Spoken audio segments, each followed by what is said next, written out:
Paper নিয়ে ready? হ্যাঁ, এত দিন ধরে তো ভোট দিচ্ছে, এবারের ভোটকে কেন্দ্র করে কোনো বিশেষ কথা ভাবছেন যে এটা পেলে বোধহয় এই বয়সে এসে ভালো হয়? আশা করছি যে সরকার এলে আমাদের জিনিসপত্রের দাম কমবে, যারা সাধারণ মানুষ তারা যথাসভ্য বিক্রি করে ছেলে মেয়ে লেখাপড়া শেখে, তাদের কোনো চাকরি নেই, মা বাবা অসহায়।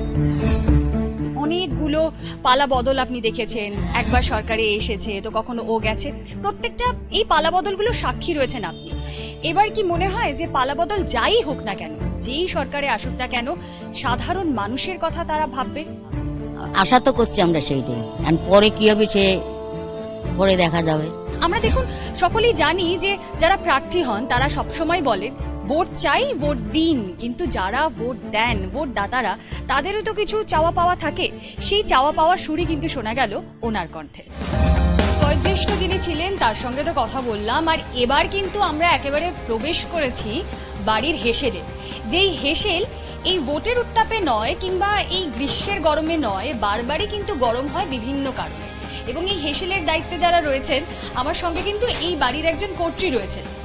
কি বলবো বলো, গ্যাসের দাম যা বাড়ছে তাতে আমাদের সাধারণ ঘরের প্রবলেম তো হয়, খুব প্রবলেম। এটা আমরা তো চাইছি যে এমন সরকার আসুক যে কিনা সবার সাধারণ মানুষের কথা ভাববে, সব দিক থেকে, মানে সমস্ত সেক্টরে যেন আমাদের একটু সুবিধা পাই, কস্টের দিকে হোক বা অ্যামিনিটিস বলো, এই বলো, সব কিছুতে।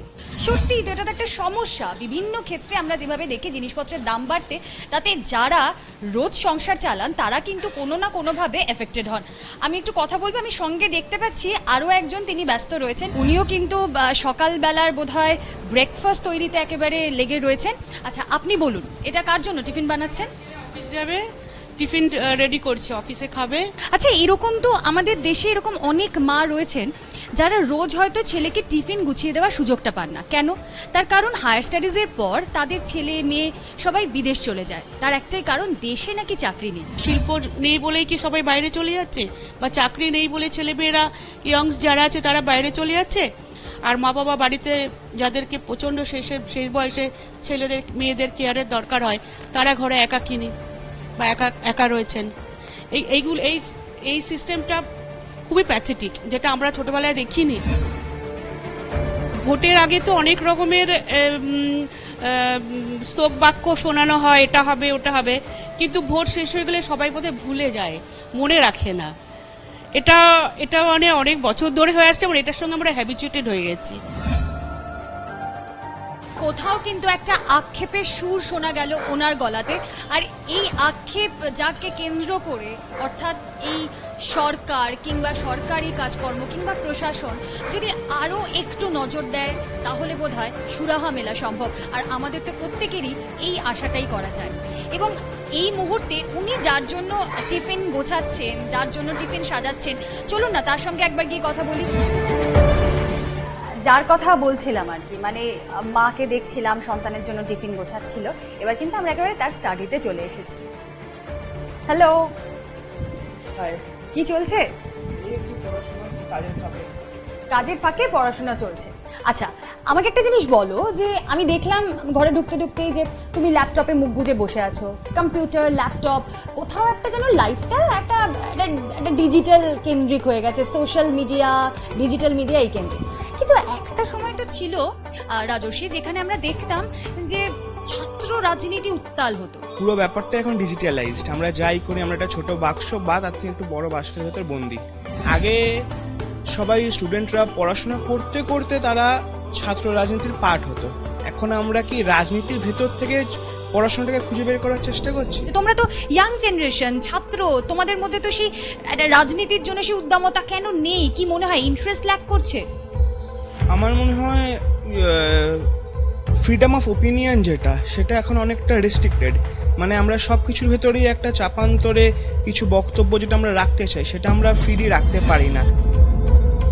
এখন আরেকটা জিনিস যেটা রিসেন্টলি দেখছি, সোশ্যাল মিডিয়াতে সবাই খুব তাদের বক্তব্য রাখছে বা এ করছে। আমি পার্সোনালি এটা বিরোধী, কারণ কিছু বলার হলে বেরিয়ে এসে বলতে হয়, কারণ রেকর্ড করে বলা খুবই ইজি ব্যাপারটা। কিন্তু যারা ধরুন মেইন জায়গাটা সিচুয়েশনটা ফেস করছে ওটা খুব কঠিন।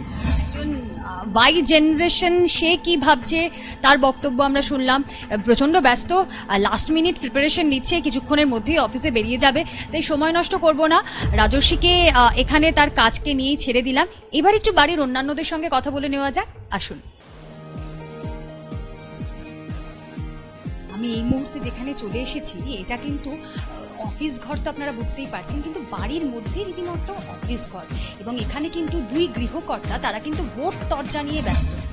এই যে ভোট তরজা ওনাদের মধ্যে চলছে, আমি কিন্তু যাই এবার একটু ঢুকে পড়ি। প্রেস বলছে বা বিভিন্ন চ্যানেল বলছে অমুক হচ্ছে যে 100টা পাবে বা এটা হবে, বেসিক্যালি তা হয় না। আমি একদম স্ট্রেট আপনার কাছেই প্রশ্নটা রাখছি। দুই ভাই এখানে বসে আছেন, ভোট তরজা চলছে।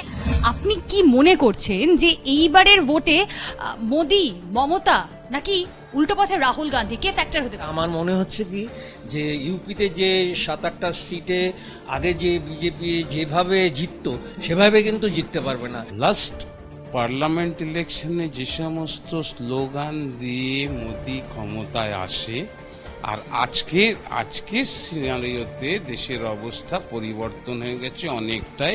কেমন? আইনের মধ্যে দিয়ে GST is one of the factor, unemployment হচ্ছে আরেকটা ফ্যাক্টর, থার্ড এবং খুব ম্যাসিভ ফ্যাক্টর হচ্ছে এগ্রিকালচারাল সাবজেক্টটা। এখানে এসে কিন্তু একটা ভাষা কিংবা কোথাও ভীষণভাবে প্রকট একটা ধারণা পাওয়া গেল।